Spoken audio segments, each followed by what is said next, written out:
Assalamualaikum warahmatullahi wabarakatuh. Perkenalkan, nama saya Muhammad Pratama dengan nomor NIM 2095 dari Prodi Pendidikan Pelatihan Olahraga. Di sini saya akan melakukan ujian akhir semester dari mata kuliah Pendidikan Kewarganegaraan. Nah, di sini saya akan mengambil judul tentang otonomi daerah. Nah, apa aja sih yang ada di dalam otonomi daerah? Mari kita simak video berikut ini. Baiklah, kali ini kita akan membahas tentang otonomi daerah. Apa sih otonomi daerah itu? Nah, apa itu otonomi daerah? Secara bahasa, otonomi adalah wewenang atau daerah adalah suatu wilayah. Kita kali ini merujuk pada pasal 1 Undang-Undang Nomor 22 Tahun 1999 tentang pemerintah daerah. Otonomi daerah adalah wewenang daerah otonom untuk mengatur dan mengurus kepentingan masyarakat setempat menurut praksa sendiri berdasarkan aspirasi masyarakat sesuai dengan peraturan perundang-undangan. Menurut Undang-Undang Pasal 1 Nomor 32 Tahun 2004, otonomi daerah adalah hak, wewenang, dan kewajiban daerah otonom untuk mengatur dan mengurus sendiri urusan pemerintah dan masyarakat sekitar. Jadi, otonomi daerah itu ada 3 unsur, yaitu tentang hak, wewenang, dan kewajiban. Dan untuk apa? Untuk mengatur dan mengurus sendiri urusan pemerintah dan masyarakat sekitar. Nah, jadi yang berperan penting dalam otonomi daerah itu masyarakat sekitar, yang mengaturnya adalah pemerintah daerahnya. Apa itu daerah otonom?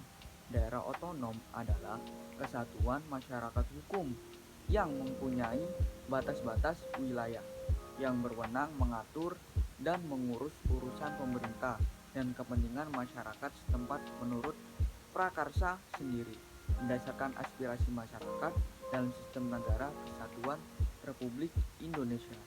Nah, jadi daerah otonom adalah kesatuan masyarakat hukum yang mempunyai batas-batas wilayah dan yang berwenang mengatur dan mengurus urusan pemerintah. Jadi, urusan pemerintah itu untuk apa? Untuk kepentingan masyarakat setempat sendiri dan aspirasi itu masyarakat dalam sistem negara kesatuan Republik Indonesia. Selanjutnya yaitu mengapa ada otonomi daerah. Nah, ini mengapa ada otonomi daerah? Mengapa ada otonomi daerah?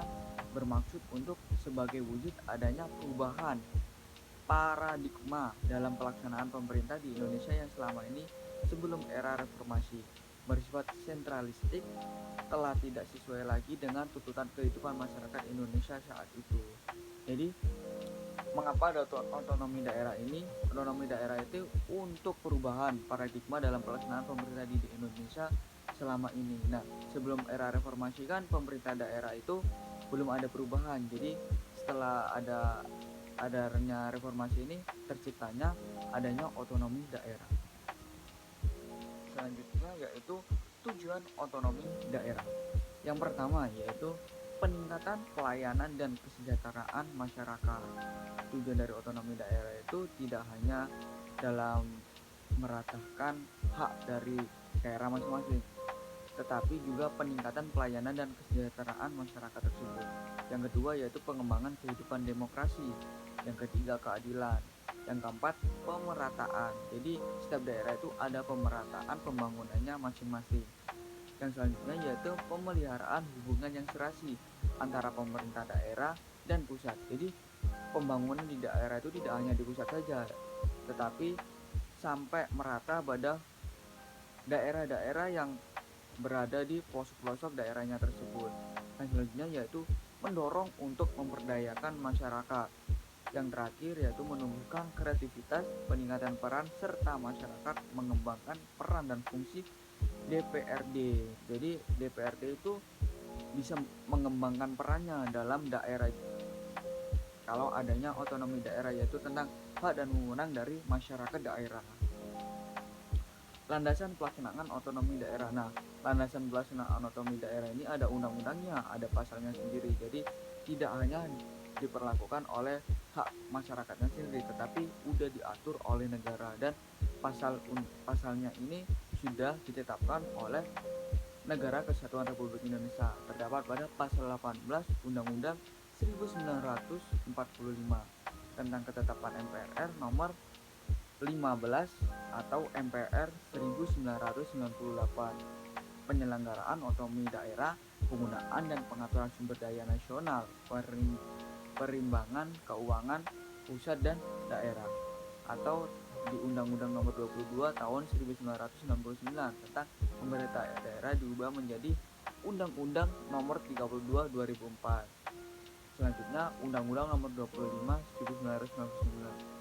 1999 tentang perimbangan keuangan pusat dan daerah, lalu diubah menjadi Undang-Undang Nomor 33 Tahun 2004. Nah, berkaitan dengan hubungan keuangan, dalam Undang-Undang Nomor 33 Tahun 2004 ditegaskan bahwa pendanaan penyelenggaraan pemerintah agar terlaksana secara efisien dan efektif, serta untuk mencegah tumpang tindih ataupun tidak tersedianya pendanaan pada suatu bidang pemerintah diatur sebagai berikut. Yang pertama yaitu penyelenggaraan pemerintah yang menjadi kewenangan daerah dalam rangka desentralisasi dibiayai dari anggaran pendapatan belanja daerah. Jadi pemerintah daerah itu mempunyai kewenangan daerah untuk melakukan anggaran dan dibelanjakan, yaitu bisa disebut dengan APBD, yaitu tentang anggaran pendapatan belanja daerah. Yang kedua yaitu penyelenggaraan pemerintahan yang menjadi tanggung jawab pemerintah dibiayai dari APBN, yaitu dari anggaran pendapatan belanja negara, baik kewenangan pusat yang dikonsentrasikan kepada gubernur atau ditugaskan kepada pemerintah daerah dan atau desa sebutan lainnya dalam rangka tugas pembantuan. Selanjutnya yaitu kita bahas tentang asas-asas otonomi daerah. Yang pertama yaitu asas desentralisasi. Yang dimaksud dengan asas desentralisasi adalah penyerahan wewenang dari pusat ke daerah otonom untuk mengatur dan mengurus urusan pemerintah dalam Negara Kesatuan Republik Indonesia. Jadi desentralisasi adalah penyerahan wewenang dari pusat ke otonom untuk mengatur dan mengurus pemerintah dalam Negara Kesatuan Republik Indonesia. Yang kedua yaitu dekonsentrasi atau pelimpahan wewenang pemerintah oleh pemerintah kepada gubernur. Jadi habis dari negara menuju ke pusat atau ke daerah otonom. Terus selanjutnya sekarang menuju ke pemerintah kepada gubernur dan atau kepada instansi vertikal di wilayah tertentu. Dan selanjutnya yaitu tugas pembantuan yaitu penugasan dari pemerintah kepada daerah seperti kepada desa-desa atau kepada kecamatan. Yang pertama contoh desentralisasi yaitu Dinas Pendidikan mengatur pola pendidikan. Terus Dinas Perikanan mengatur potensi perikanan di daerah, pemilihan kepala daerah dan lain-lain. Yang kedua yaitu dekonsentrasi tentang kantor pelayanan pajak untuk masyarakat. Yang ketiga yaitu tugas pembantuan seperti kegiatan penanggulangan kemiskinan P2KP atau kegiatan pengembangan infrastruktur sosial ekonomi wilayah ataupun bantuan operasional kesehatan. Asas-asas pelaksanaan otonomi daerah. Pertama, otonomi luas, yaitu kekuasaan daerah untuk menyelenggarakan pemerintah yang mencakup wewenang semua bidang, kecuali wewenangan yang oleh undang-undang ditetapkan menjadi wewenang pemerintah daerah. Yang kedua yaitu otonomi nyata, yaitu keleluasaan daerah untuk menyelenggarakan pemerintah di bidang tertentu yang secara nyata dan diperlakukan untuk tumbuh dan berkembang di daerah. Yang ketiga yaitu otonomi yang bertanggung jawab, yaitu perwujudan pertanggungjawaban sebagai konsekuensi pemberian hak dan wewenang kepada daerah sebagai wujud tugas dan kewajiban daerah dalam mencapai tujuan otonomi. Selanjutnya yaitu hak dan kewajiban pemerintah daerah. Hak dan kewajiban pemerintah daerah yaitu pertama, hak mengatur dan mengurus sendiri urusan pemerintah. Jadi Hak dari pemerintah daerah itu dapat mengatur dan mengurus sendiri urusan pemerintahnya sendiri. Jadi dapat mengambil kebijakan dan haknya sendiri. Yang kedua yaitu memilih pimpinan daerah. Nah, setiap pemerintah daerah dapat memilih pimpinan daerahnya masing-masing. Yang ketiga yaitu mengolah aparatur daerah. Jadi hak dari pemerintah daerah tidak hanya memilih pemimpin dan mengatur saja, tapi dapat mengolah aparatur daerah. Selanjutnya yaitu memungut pajak daerah. Nah, ini untuk masyarakat daerah wajib membayar pajak daerah kepada pemerintah daerah untuk pembangunan secara merata di daerahnya masing-masing. Yang kelima yaitu mendapatkan bagi hasil dari pengolahan sumber daya alam dan sumber daya lainnya yang ada di daerah. Yang keenam mendapatkan sumber-sumber pendapatan lain yang syah. Yang ketujuh yaitu mendapatkan hak lainnya yang diatur dalam peraturan Undang-Undang Nomor Pasal 21 Undang-Undang Nomor 32 Tahun 2004. Selanjutnya kewajiban dari pemerintah daerah. Yang pertama melindungi masyarakat, menjaga persatuan, kesatuan, dan kerukunan nasional serta keutuhan NKRI. Yang kedua yaitu meningkatkan kehidupan demokrasi. Yang ketiga mengembangkan kualitas kehidupan masyarakat. Yang keempat mewujudkan keadilan dan pemerataan. Yang kelima meningkatkan pelayanan dasar pendidikan. Yang keenam menyediakan fasilitas kesehatan. Yang ketujuh dan sebagaimana diatur dalam pasal Undang-Undang Nomor 22 Undang-Undang Nomor 32 Tahun 2004. Kewenangan pemerintah daerah dalam mengurus kepentingan masyarakat meliputi beberapa bidang. Yang pertama yaitu pendidikan, kesejahteraan, kesehatan, perumahan, pertanian, perdagangan, dan lain-lain. Nah, sangat banyak sekali pemerintah dalam mengurus kepentingan masyarakat. Nah, bidang-bidang itu harus dikuasai oleh pemerintah daerah agar pelakuan pendataan atau pemerataan pembangunan di daerah itu dapat berjalan dengan lancar.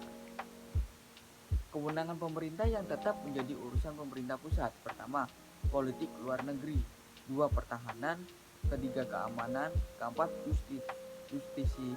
Yang kelima, moneter dan fiskal nasional. Yang keenam, agama.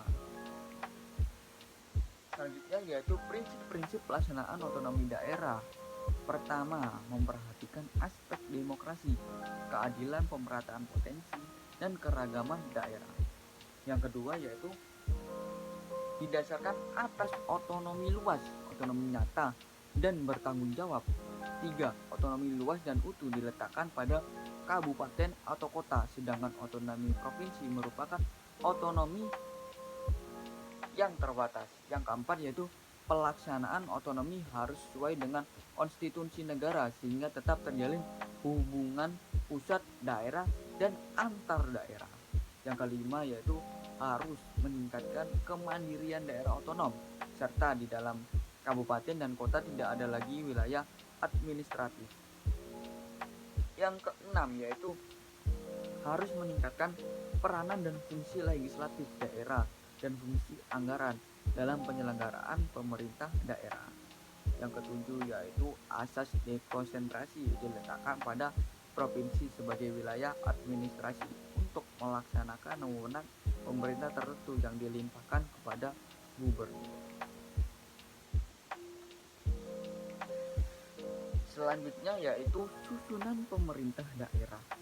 Nah, susunan dari pemerintah daerah yaitu ada pemerintah daerah adalah penyelenggara urusan pemerintahan oleh pemerintah daerah dan DPRD menurut asas otonomi dan tugas pembantuan dengan prinsip otonomi seluas-luasnya dalam sistem prinsip negara kesatuan Republik Indonesia. Nah, yang kedua yaitu unsur penyelenggaraan pemerintah daerah adalah DPRD dan pemerintah daerah. Yang ketiga yaitu pemerintah daerah terdiri atas kepala daerah dan perangkat daerah. Unsur-unsur perangkat daerah yaitu ada sekretariat daerah yang dipimpin oleh sekretaris daerah, lembaga dinas daerah yang dipimpin oleh kepala dinas, lembaga teknis daerah yang dipimpin oleh kepala badan daerah, yang ada kecamatan yang dipimpin oleh camat dan kelurahan yang dipimpin oleh lurah. Pemerintah daerah ada dua tingkatan, yaitu pemerintah daerah provinsi yang dipimpin oleh gubernur dan pemerintah kabupaten yang dikepalai oleh bupati atau wali kota yang berkedudukan sebagai kepala daerah otonom dan bertanggung jawab kepada DPRD. Gubernur memiliki peran atau kedudukan ganda, yaitu sebagai kepala daerah dan sekaligus wakil pemerintah pusat di daerah. Perumusan kebijakan publik di daerah. Nah, perumusan kebijakan publik di daerah ini ada peraturannya yang digunakan sebagai dasar tindakan pemerintah untuk mengatur dan melayani masyarakat berbagai bidang kehidupan. Nah, macam-macam kebijakan publik. Yang pertama yaitu kebijakan dalam peraturan tertulis, yaitu kebijakan pemerintah pusat atau nasional. Ada Undang-Undang 1945, TAP MPRR, Undang-Undang atau Perpu, peraturan pemerintah, peraturan presiden, peraturan menteri atau keputusan menteri dan keputusan direktorat. Kebijakan pemerintah daerah yaitu ada peraturan daerah, peraturan gubernur, peraturan bupati atau wali kota, keputusan kepala dinas atau instansi daerah. Yang kedua yaitu kebijakan dalam peraturan tidak tertulis atau konvensi. Contohnya peraturan tentang pemberian dana bantuan korban bencana alam. Ada peraturan tentang pengaturan dan penertiban kawasan kota. Ada peraturan tentang upaya pembangunan jalan dan sarana umum dan lain-lain. Proses perumusan kebijakan publik. Nah, di sini ada urutan dari proses perumusan kebijakan publik. Yang pertama yaitu adanya isu masalah publik. Jadi adanya perusahaan kebijakan publik itu dimunculkan oleh isu masalah publik. Selanjutnya adanya perumusan kebijakan publik. Jadi setelah ada masalah isu publik, selanjutnya adanya perumusan kebijakan publik. Nah, setelah adanya perumusan kebijakan publik, selanjutnya adanya penerapan kebijakan publik tersebut. Apakah kebijakan publik tersebut itu efisien untuk isu masalah yang ada pada masyarakat. Nah, setelah adanya penerapan kebijakan publik, selanjutnya evaluasi tentang kebijakan publik, tentang kebijakan yang dilakukan oleh pemerintah tadi tentang isu-isu yang ada di masyarakat. Nah, apakah kebijakan publik itu tadi berjalan dengan lancar atau berjalan dengan tidak lancar? Selanjutnya yaitu apa manfaat partisipasi masyarakat dalam perumusan kebijakan publik, yaitu yang pertama dapat membantu perilaku atau budaya demokratis, yaitu kesadaran masyarakat untuk menggunakan hak politiknya, berorganisasi, berkumpul, dan menyatakan pendapat. Yang kedua yaitu membentuk masyarakat hukum, yaitu masyarakat yang patuh pada hukum yang berlaku. Yang ketiga yaitu membantu masyarakat yang beretika atau bermoral, yaitu kondisi masyarakat yang terbiasa bersikap baik dan tumbuh suasana keluargaan, saling menghormati, saling menghargai hak sebagai sesama manusia. Yang keempat yaitu membentuk masyarakat madani, yaitu masyarakat yang terdiri dari berbagai kelompok yang berbeda dan dapat hidup secara damai. Jadi manfaat dari partisipasi masyarakat ini sangat banyak sekali dalam perumusan kebijakan publik agar kebijakan publik yang dibuat oleh pemerintah ini dapat berjalan dengan lancar dan sesuai apa yang ada di isu-isu masyarakat setempat. Penyebab masyarakat tidak berperan aktif dalam perumusan kebijakan publik, yaitu pertama faktor internal. Faktor internal itu meliputi masyarakat tidak terbiasa dengan sistem lama, bahwa pembuatan kebijakan publik itu adalah urusan pemerintah. Selanjutnya, masyarakat tidak tahu adanya kesempatan untuk berperan serta dalam perumusan kebijakan publik. Yang ketiga yaitu masyarakat tidak mengerti prosedur atau langkah untuk berpartisipasinya. Yang keempat yaitu masyarakat tidak mau tahu acu dan tidak acu. Nah, jadi faktor-faktor inilah yang sepertinya remeh, tetapi nanti ketika ada perumusan kebijakan publik itu masyarakat itu protes kepada pemerintah, jadi tidak adanya tahu tentang prosedur langkah berpartisipasinya, kesempatan untuk berperan aktif dalam perumusan kebijakan publik yang tidak tahu, atau bodoh amat atau tidak mau atau acu tidak acu, itu menjadi faktor internal dalam perumusan kebijakan publik yang gagal atau tidak berjalan dengan lancar pada saat kebijakan publik itu dilakukan di masyarakat sekitar. Yang selanjutnya, yang kedua yaitu faktor eksternal yang meliputi tentang tidak dibukanya kepada warga untuk berpartisipasi. Nah, faktor eksternal itu biasanya pemerintah daerah itu menutup tidak dibukanya kepada warga untuk berpartisipasi. Nah, itu biasanya pemerintah daerah yang selalu ingin melakukan kebijakan sendiri, tidak mau warganya untuk berpartisipasi. Yang kedua yaitu adanya kesempatan untuk berpartisipasi warga tetapi belum banyak diketahui. Jadi pemerintah daerah tidak melakukan pemberitahuan kepada masyarakat daerah adanya perumusan kebijakan publik. Jadi masyarakat itu tidak tahu kalau adanya kebijakan publik yang dibuat oleh pemerintah. Yang ketiga yaitu masih adanya pola sentralistik yang tidak sesuai dengan semangat otonom. Jadi tidak adanya keserakahan dari masyarakat umum untuk melakukan perumusan kebijakan publik itu dan tidak sesuai dengan kebijakan yang ada dalam peraturan otonomi. Nah, yang keempat yaitu adanya anggaran bahwa banyak unsur yang terlibat maka perumusan akan berjalan lamban. Adanya anggapan bahwa banyak unsur yang terlibat. Jadi masyarakat itu berpendapat banyak sekali unsur yang terlibat, makanya masyarakat itu malas dan acuh tak acuh atau biasanya bodoh amat. Nah, akibatnya apa sih kalau masyarakat tidak ikut berperan aktif dalam perumusan kebijakan publik? Yang pertama yaitu perumusan kebijakan publik tidak akan memenuhi hak-hak rakyat secara menyeluruh. Jadi kebijakan publik itu hanya sebagian orang saja. Nah, tidak menyeluruh di daerah-daerah seluruhnya. Jadi kebijakan publik yang dibuat oleh pemerintah itu jadi sebagian daerah saja yang dilihat oleh pemerintah daerah melakukan berperan aktif dalam perumusan kebijakannya tersebut. Nah, yang kedua yaitu kebijakan publik bisa jadi tidak sesuai dengan kebutuhan keinginan masyarakat. Nah, ini biasanya kebijakan-kebijakan yang sangat berseberangan karena kebijakan yang dibuat oleh pemerintah ini yang dibutuhkan oleh masyarakat ini. Jadi adanya tidak berperan aktif masyarakat dalam kebijakan publik ini menyebabkan pemerintah sulit dalam mengetahui apa masalah atau isu-isu yang ada dalam masyarakat. Nah, jadi pemerintah itu membuat kebijakan jadi tidak sesuai dalam masalah-masalah yang ada dalam masyarakat. Yang ketiga yaitu kebijakan publik tidak sejalan bahkan bertentangan dengan nilai-nilai budaya masyarakat. Jadi pemerintah yang tidak tahu adanya budaya-budaya dalam masyarakat ini membuat kebijakan. Nah, kebijakan ini menyebabkan tidak adanya sejalan bahkan bertentangan dengan nilai-nilai budaya. Ini sangat kacau sekali dan menyebabkan adanya protes terhadap pemerintah daerah, protes terhadap kebijakan-kebijakan yang dilakukan oleh pemerintah daerah.